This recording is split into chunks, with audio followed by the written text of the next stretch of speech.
Hello everyone, welcome to my channel. So guys, आज हम MSc fourth semester medicinal chemistry का topic ले रहे हैं।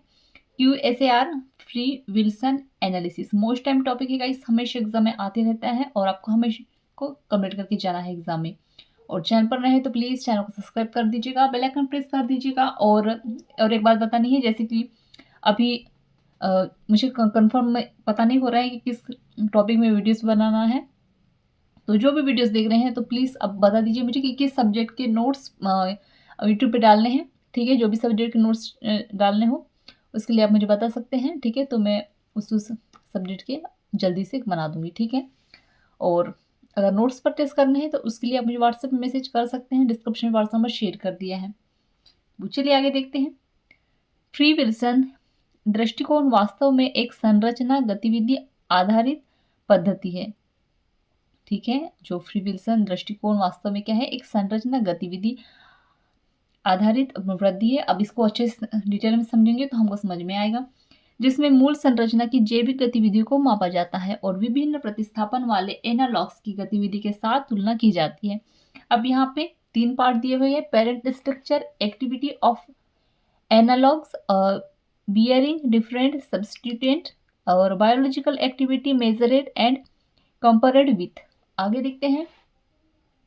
आगे देखिएगा, 1964 में फ्री एंड विल्सन ने एक गणितीय मॉडल तैयार किया जो कुछ संरचनात्मक विशेषताओं की उपस्थिति और अनुपस्थिति का वर्णन करता है। यहाँ पे जो फ्री एंड विल्सन है, ये क्या है, एक वैज्ञानिक का नाम है जिन्होंने क्या है, एक मैथमेटिकल मॉडल तैयार किया था। ठीक है, जिसमें जो कुछ स्ट्रक्चर विशेषताओं की उपस्थिति और अनुपस्थिति का वर्णन करता है। अब वो क्या चीजें हैं वो आगे देखते हैं। अब यानी वे समूह जिनमें मान 1 या 0 द्वारा दर्शाया जाता है, जो परिणामी संरचनात्मक मैट्रिक्स को जैविक गतिविधि मूल्यों के साथ सहसंबंधित करते हैं। आगे देखते हैं। फ्री और विल्सन की विधि एक योगात्मक गणितीय मॉडल पर आधारित है, जिसमें एक विशिष्ट स्थिति में एक विशिष्ट प्रतिस्थापन को एक अणु की जैविक गतिविधि में एक योगात्मक और निरंतर योगदान देने के लिए माना जाता है। आगे कह रहा है कि फ्री और विल्सन ने तर्क दिया कि एनालॉग्स के एक सेट के लिए जैविक गतिविधि को मूल संरचना की गतिविधि में किए गए योगदान या संरचनात्मक तत्वों द्वारा वर्णित किया जा सकता है। आगे देखेंगे। यहाँ पे देखिएगा एक डायग्राम दिया गया है। ठीक है, एक सर्कल दिया हुआ है, इसमें क्या है, x1 xk11 और xu ठीक है। अब फिग नंबर 1 में फ्री विल्सन विश्लेषण के लिए अणुओं की योजनाबद्ध प्रस्तुति एक सामान्य स्केलेटन अलग अलग पदों पर प्रतिस्पर्धी xi को धारण करता है। p इन प्रतिस्थापकों की उपस्थिति या अनुपस्थिति के क्रमशः 1 और 0 मानों द्वारा केंद्रित होता है।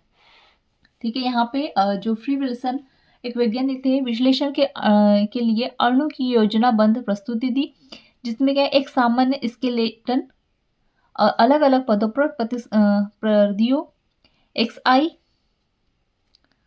को धारण करता है एंड जो p इन प्रतिस्थापकों की उपस्थिति या अनुपस्थिति के लिए यहाँ पर प्रदर्शित किया गया है। ठीक है, क्रमशः 1 और 0 मानों द्वारा। आगे देखते हैं। फ्री विल्सन एनालिसिस एक प्रतिगमन तकनीकी है जो जैविक गतिविधि के साथ साथ संबंध में एकमात्र अणु वर्णनकर्ता के रूप में प्रतिस्थापन या समूहों की उपस्थिति या अनुपस्थिति का उपयोग करती है। आगे देखते हैं।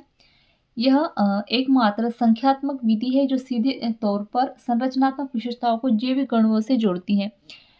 हैश एनालिसिस को जैविक गुणों से जोड़ती है। हैश विश्लेषण के विपरीत, जहां भौतिक रासायनिक गुणों को जैविक गतिविधि मूल्यों के साथ सहसंबद्ध किया जाता है। इसे समीकरण द्वारा प्रदर्शित किया जाता है, जैसे कि BA बराबर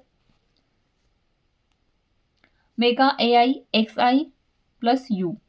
अब वह यहाँ पे BA क्या है, बायोलॉजिकल एक्टिविटी है। यहाँ इसका भी एक टॉपिक अलग से बनता है गाइस, ठीक है, जो कि काफ़ी ज़्यादा IMP है एग्जाम्पल के तौर पे। तो इसको एग्जाम में काफ़ी ज़्यादा IMP है और इसका अलग से वीडियो मैं बना दूंगी। ठीक है, अब U संदर्भ यौगिक का गतिविधि योगदान है। AI क्या है, यौगिक के विभिन्न पदों पी में प्रतिस्थापकों x1 x2 dash dash dash xi तक, ठीक है, का जैविक गतिविधि एक समूह योगदान है। आगे देखेंगे, यहाँ पे xi विशेष संरचनात्मक टुकड़ों की उपस्थिति, और यहाँ पे xi बराबर 1 या अनुपस्थिति।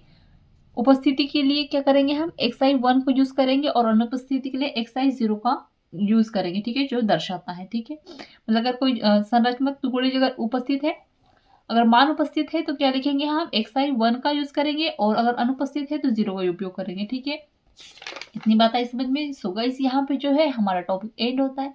आई होप आपको नोट्स अच्छे समझ में आ गए होंगे, और सो प्लीज चैनल को सब्सक्राइब कर दीजिएगा, बेल आइकन प्रेस कर दीजिएगा, और एमएससी केमिस्ट्री ऑल सेमेस्टर का नोट्स परचेज करने के लिए आप मुझे व्हाट्सएप पे मैसेज कर सकते हैं, डिस्क्रिप्शन में व्हाट्सएप में शेयर कर दिया है। Thank you.